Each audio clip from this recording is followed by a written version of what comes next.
छत्रपती शिवाजी महाराजांनी अफजल खानचा वध करण्यासाठी वापरलेली वाघनखं लंडनच्या व्हिक्टोरिया आणि अल्बर्ट म्युझियम मध्ये असल्याचे सांगितले जात आहे। तीच वाघनखं केवळ 3 वर्षांसाठी राज्य सरकारला दिली जाणार आहेत। ही वाघनखं नोव्हेंबर मध्ये मुंबईत आणली जाणार आहेत। त्यानंतर कोल्हापूर, सातारा आणि नागपूर येथे प्रदर्शनासाठी ठेवण्यात येणार आहेत। परंतु ही वाघनखं खरी आहेत की खोटी यावर प्रश्नचिन्ह उपस्थित केले जात आहे। यासोबतच हेही प्रश्न उपस्थित होतात की जर वाघनखं शिवकालीन आहेत तर एवढी अनमोल वस्तू महाराष्ट्रातून विदेशात गेली तरी कशी, आणि ती फक्त 3 वर्षांसाठीच का आणली जात आहेत? काय आहे या पाठीमागची राजकीय खेळी? शिवरायांची कुठली तलवार कुठल्या विदेशी म्युझियम मध्ये आहे ती परत आणण्यात अपयश का येत आहे? वाघनखं का बनविण्यात आली आणि छत्रपती शिवाजी महाराज हे मुस्लिम विरोधक होते का? अशा सगळ्या प्रश्नांची उत्तरे आजच्या या व्हिडिओमध्ये आपण बघणार आहोत। त्यामुळे व्हिडिओ शेवटपर्यंत बघा, तेव्हाच तुम्हाला या सर्व गोष्टी समजू शकतील। आणि जर तुम्ही चॅनलवर नवीन असाल तर आत्ताच आपल्या क्लिअर कट मराठी या चॅनलला सबस्क्राईब करायला विसरू नका। नमस्कार, मी समीर आपल्या सगळ्यांचं स्वागत करतो आपल्या क्लिअर कट मराठी या यूट्यूब चॅनलमध्ये। अफजल खानासोबत जेव्हा प्रतापगडाच्या पायथ्याशी भेटीचा योग ठरला त्यावेळी एक अट ठरली होती, ती म्हणजे निशस्त्र भेटण्याची। अर्थात खान ही अट पाळणार नाही हे शिवरायांना माहित होते। त्यामुळे एक असे शस्त्र हवे होते जे समोरच्याला न दिसता बाळगता येऊ शकेल। आणि अशातच शिवरायांच्या संकल्पनेतून ही वाघनखं बनवण्यात आली आणि 10 नोव्हेंबर 1659 ला या वाघनखाचा आणि बिचवा म्हणजेच कट्यार सारखं असलेलं हत्यार याचा वापर करून अफजल खानचा वध केला। तोच दिवस 10 नोव्हेंबर रोजी महाराष्ट्रात शिवप्रताप दिन म्हणून साजरा केला जातो। आता बघूया व्हिक्टोरिया आणि अल्बर्ट या म्युझियम मधील वाघनखं महाराष्ट्रातून तिथे गेली कशी? जेम्स ग्रँड डफ या इंग्रजी लेखकाने ब्रिटनच्या संग्रहालयात ही वाघनखं आणली होती। 1818 मध्ये राजकीय संबंध पाहण्यासाठी साताऱ्याच्या संस्थानात ग्रँड डफला नेमण्यात आलं होतं। इसवी सन 1818 ते 1824 च्या दरम्यान साताऱ्यातील ईस्ट इंडिया कंपनीच्या राजकीय प्रतिनिधी म्हणून ग्रँड डफ काम करीत होता। साताऱ्याचे छत्रपती प्रतापसिंह महाराज आणि ईस्ट इंडिया कंपनीमधील संबंधांचे राजकीय व्यवहार तो पाहत असल्याचा दावाही बऱ्याच ठिकाणी करण्यात आलेला आहे। जेम्स ग्रँड याला इतिहासाची खूप आवड होती। मराठ्यांच्या इतिहासावर त्याने लेखन केलेलं आहे। त्याने लिहिलेला हिस्ट्री ऑफ मराठा हा ग्रंथ म्हणजे मराठी इतिहासावर लिहिला गेलेला पहिलाच ग्रंथ आहे। त्यामुळे ग्रँड डफ याला मराठी इतिहासाचा पहिला इतिहास ग्रंथ लेखक हा मान देखील मिळालेला आहे। छत्रपती प्रतापसिंह महाराजांचे जेम्स ग्रँड डफ सोबत मैत्रीचे संबंध होते। त्याचवेळी डफने ही वाघनखे छत्रपती प्रतापसिंह महाराजांकडून भेट म्हणून मिळविली होती। जेम्स ग्रँड डफ जेव्हा ब्रिटनला गेला तेव्हा त्यांनी ही वाघनखं आपल्या सोबत नेली। त्यानंतर त्याच्या नातवाने म्हणजेच एंड्रियन डफ याने व्हिक्टोरिया आणि अल्बर्ट या म्युझियमला हीच वाघनखे भेट म्हणून दिली। आता प्रश्न पडतो की शिवरायांनी अफजल खानच्या वधाच्या वेळी वापरलेली वाघनखे हीच आहेत का? थोर इतिहासाचे अभ्यासक असणारे इंद्रजित सावंत यांच्या मते व्हिक्टोरिया आणि अल्बर्ट म्युझियम मधील जी वाघनखे आहेत ती शिवरायांनी अफजल खानच्या वधाच्या वेळी वापरलेली वाघनखं नाहीत। त्यांच्या मते शिवरायांनी वापरलेली वाघनखं 1919 मध्ये साताऱ्याच्या छत्रपतींच्या शिल्लेखानात होती, त्याची नोंद देखील आहे। तर 1919 मध्ये महाराष्ट्रात असलेली वाघनखे 1818 मध्ये व्हिक्टोरिया अल्बर्ट म्युझियम मध्ये असणारी वाघनखे छत्रपतींची असू शकत नाही। व्हिक्टोरिया आणि अल्बर्ट या म्युझियमच्या म्हणण्यानुसार शिवरायांनी वापरलेली वाघनखं असण्याची शक्यता आहे, पण त्याचा ठोस असा पुरावा नाही असं स्पष्ट मत आपल्याला या म्युझियमच्या वेबसाईटवर देखील बघायला मिळेल। यासोबतच 1848 ते 1853 लुसिये क्यारे हा मुंबईचा गव्हर्नर होता। 1853 साली तो इंग्लंडला परत गेला। त्याची बायको अमेलिया क्यारे हिने भारतभर प्रवास केला होता। तिचे हे प्रवास वर्णन 1853 साली पुस्तक रूपात 2 खंडात प्रदर्शित झाले। या पुस्तकाच्या दुसऱ्या भागात सातारा येथे छत्रपतींच्या राण्यांची तिने भेट घेतली। तो मजकूर आपण बघूया। फार पूर्वीपासून शिवाजी मराठा साम्राज्याच्या त्या महान संस्थापकाची ही राजधानी पाहायची इच्छा होती। तिथेच ते आणि त्यांचे वंशज मराठ्यांचे राज्यकर्ते म्हणून राहिले। आणि नंतर पेशव्यांनी काही अधिकार नसताना सत्ता बळकवल्याने राजे नामधारी बनले. मी राजाचा मृत्यू झाल्यानंतर आणि दत्तकाचा निर्णय होण्याच्या मधल्या काळात साताऱ्याला भेट दिली होती. अमेलिया यामध्ये जे राजा मरण पावल्याचे वृत्त सांगत आहे ते होते छत्रपती शहाजी उर्फ अप्पासाहेब महाराज. 5 एप्रिल 1848 ला त्यांचे निधन झाले. म्हणजेच अमेलिया 1848 सालीच साताऱ्याला गेली होती. तिथे ती या छत्रपतींच्या राण्यांना भेटली. तेव्हा तिला अनेक ऐतिहासिक महत्वाच्या वस्तू दाखवण्यात आल्या. त्यातच तिने पाहिलेल्या वाघनखाबद्दल ती लिहिते. मला वाघनखाचे काही प्रकार दाखविण्यात आले आणि जे वाघनख शिवाजी महाराजांनी अफजल खानच्या पोटात खुपसले होते ते विशिष्ट वाघनख सुद्धा मला पाहायला मिळाले. अमेलियाच्या या मजकुरावरून सुद्धा हे स्पष्ट होतं की शिवरायांनी अफजल खानच्या वधाच्या वेळी वापरलेली वाघनखे ही 1848 ला महाराष्ट्रात होती. असो, पण जर व्हिक्टोरिया आणि अल्बर्ट मधील ही वाघनख शिवकालीन असतील तर ती 3 वर्षांसाठीच का कायमची महाराष्ट्रात आली पाहिजे असं मला तरी वाटतं. भारत सरकार लंडन येथील वाघनख परत आणण्याचा करत असलेल्या प्रयत्नांविषयी राष्ट्रवादीचे खासदार अमोल कोल्हे यांनी आपली काय प्रतिक्रिया दिली ते आपण बघूयात.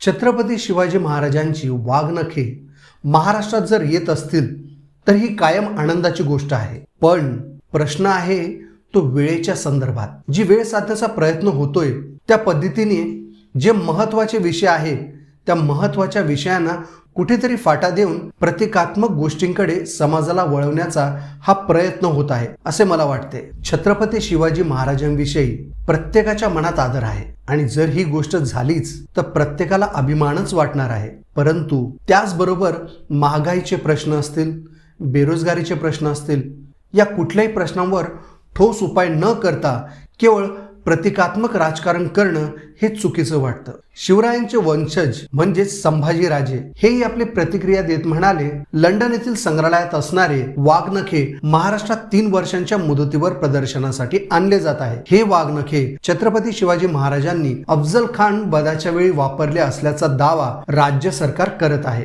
मात्र अनेक इतिहास तज्ञांनी त्यामध्ये दुमत व्यक्त केला आहे. 2017 साली मी या ठिकाणी भेट दिली होती. त्यावेळी तिथे लिहिलेल्या माहिती फलकावर केवळ तशी शक्यता असल्याचे लिहिलेले पाहण्यात आले होते. सरकारने या विषयावर सर्व विचारधारेच्या इतिहास तज्ञांशी चर्चा करून एकमताने मार्ग काढावा असे संभाजीराजे म्हणाले. नाना पाटेकर यांनी त्यांच्या ट्विटर अकाउंटवर राज्यकर्त्यांना टोला मारत म्हटले की ज्या प्रकारे शिवरायांनी अफजल खानचा कोथळा बाहेर काढला तसाच आता या वाघनखांनी भ्रष्टाचाराचा कोथळा बाहेर काढावा.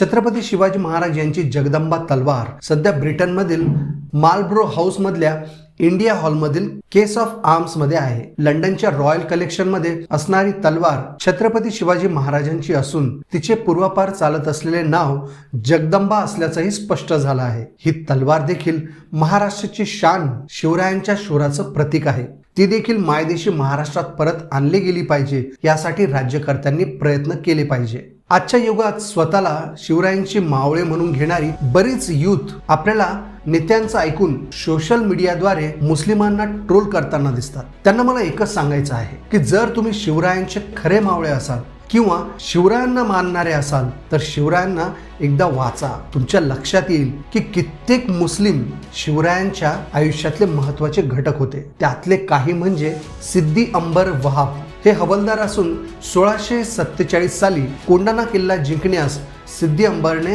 राजास मदत केली होती. नूरखान बेग हे शिवरायांच्या सैन्याचे पहिले सरनौबत होते. त्यांनी स्वराज्य उभारण्यासाठी शत्रूबरोबर प्राणपणाला दिला. सिद्दी इब्राहिम हे शिवरायांचे अंगरक्षक होते. अंगरक्षक हे सर्वात महत्त्वाचे पद आहे. अशी महत्त्वाची जबाबदारी ज्या अंगरक्षकाकडे होती त्यामध्ये सिद्दी इब्राहिम एक होते. अफजल खान भेटीच्या प्रसंगी सिद्दी इब्राहिम यांनी राजांचे अंगरक्षण केले. 1675च्या एप्रिलमध्ये सिद्दी इब्राहिम यांनी सुरुंग लावून फोंड्याचा किल्ला जिंकला. तेव्हा राजांनी सिद्दी इब्राहिमचा सत्कार केला व त्याची फोंड्याच्या किल्लेदारपदी नेमणूक केली. सिद्दी हिलाल हे शिवरायांच्या घोडदळात सेनापती होते. शिवाजीराजे पन्हाळा येथे अडकले असताना राजांच्या सुटकेसाठी सिद्दी हिलालने सिद्दी जोहर बरोबर लढा दिला. उमराणीजवळ प्रतापरावांच्या सोबत बेलोली खानशी लढा दिला. सिद्दी वाहवा हे सिद्दी हिलालचे पुत्र असून वडिलांच्या सोबत ते शिवरायांच्या सैन्यात होते. सिद्धी जोहरशी लढताना ते जखमी झाले होते. त्यांना कैद करण्यात आले. शिवरायांची सुटका व्हावी यासाठी या युवकाने प्राण गमावले, पण सिद्धी जोहरला शरण गेला नाही. रुस्तमे जमान हे शहाजी राजांचे जिवलग मित्र रंदुल्ला खान यांचे पुत्र होते. तसंच ते शिवाजी राजांचे आदिलशहा दरबारातील जिवलग मित्र देखील होते. अफजल खान ठार मारण्याच्या इराद्याने निघालेला आहे ही खात्रीलायक बातमी राजांना प्रथम रुस्तमे जमानने सांगितली. रुस्तमे जमानने राजांना हुमळीच्या लढ्यात मदत केली. तसेच सिद्दी मसूदच्या संकटाची बातमी राजांना प्रथम रुस्तमे जमाननेच दिली. रुस्तमे जमानने राजांना प्रामाणिक मदत केली व स्वराज्य उभारणीस हातभार लावला. मदारी मेहत्तर हे राजांचे विश्वासू मित्र होते. 17 ऑगस्ट 1663 रोजी आग्र्याच्या सुटकेप्रसंगी मदारीने प्राण धोक्यात घालून राजांना मदत केली. त्यात मदारी पकडले गेले. औरंगजेबाच्या सैनिकांनी मदारीला पाठ फुटेपर्यंत मारले, पण मदारीने राजे कोठे गेले हे सांगितले नाही. अशा निष्ठावान मित्राला राजांनी स्वराज्यातील उच्च पद देण्याचा आग्रह केला. तेव्हा मदारीने विनम्रपणे नकार दिला आणि सिंहासनाची चादर बदलण्याचे काम घेतले. काझी हैदर हे शिवरायांचे 1670 ते 73 पर्यंत वकील होते. त्यानंतर राजांचे खाजगी सचिव झाले. फारसी पत्रलेखाची जबाबदारी राजांनी त्यांच्यावर सोपविली होती. वकील, सचिव, पत्रलेखक इत्यादी महत्त्वपूर्ण जबाबदारी सांभाळणारे काझी हैदर राजांचे किती विश्वासू मित्र असतील याचा विचार तुम्ही करावा.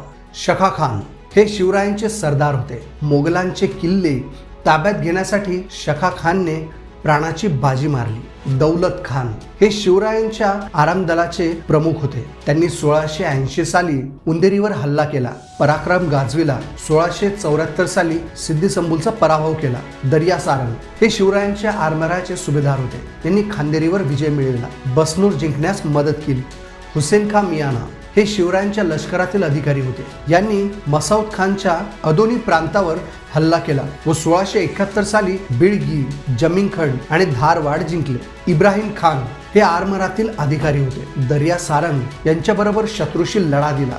सिद्दी मिस्त्री हे देखील शिवरायांच्या आरमारातील अधिकारी होते. सुलतान खान हे आरमारात अधिकारी होते तर 1681 साली सुभेदार झाले. दाऊद खान हे देखील आरमारात सुलतान खानानंतर सुभेदार झाले आणि पोर्तुगीजांकडून दारुगोळा मिळविला. इब्राहिम खान हे राज्याचे तोफखाना प्रमुख होते. अनेक लायक तोफांचा वापर करून शत्रूला पराभूत करण्यात इब्राहिम खानचा मोठा वाटा आहे. चित्रकार मीर मोहम्मद हे शिवकालीन चित्रकार असून शिवाजी राजांचे जगातील पहिले आणि प्रत्यक्ष चित्र मीर मोहम्मद यांनीच रेखाटले.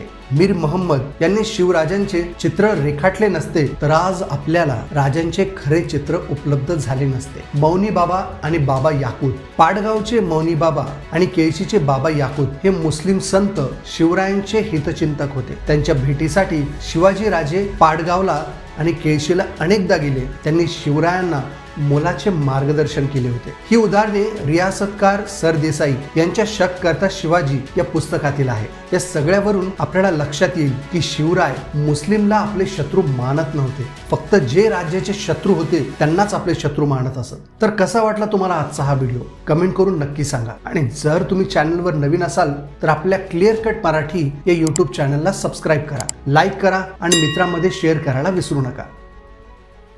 धन्यवाद.